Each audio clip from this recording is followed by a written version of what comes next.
Englishman, Irishman and a Chinaman enlist in the army together. First day at the army base, Sergeant Major goes up to Englishman, says, "Private, you are in charge of the kitchen."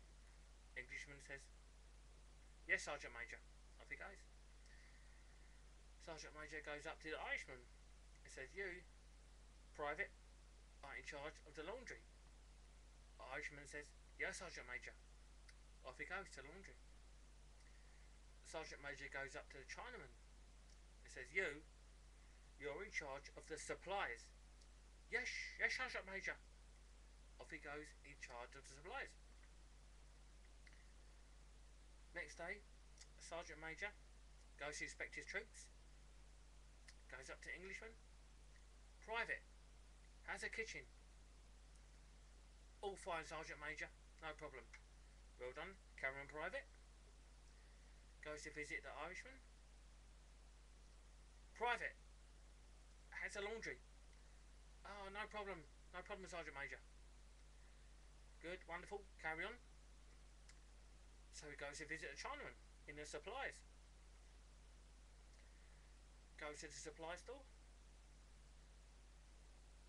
The Chinaman has disappeared. Like, disappeared. Nowhere to be seen. He searches the supplies up, down, everywhere.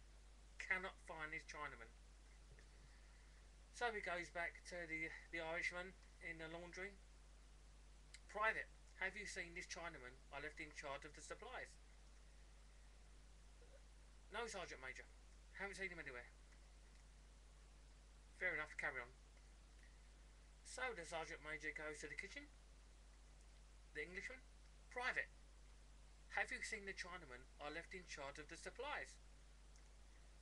"No, Sergeant Major. Haven't seen him anywhere." So the Sergeant Major goes off. He's got the right hump now. 1 week later, he's sitting in his office. No sign of the Chinaman in charge of the supplies. In his office, and this rather large wooden crate appears. Sergeant Major thinks, "Wow, I didn't order nothing. This is somewhat strange." So he picks up a crowbar, slowly prizes the lid off this large wooden crate, and wallop! God, would you believe it? Sergeant Major has nearly had a heart attack now. God, just like a jack in the box, out jumps his Chinaman, shouting, "Supplies!" Do you get it? Supplies, the whole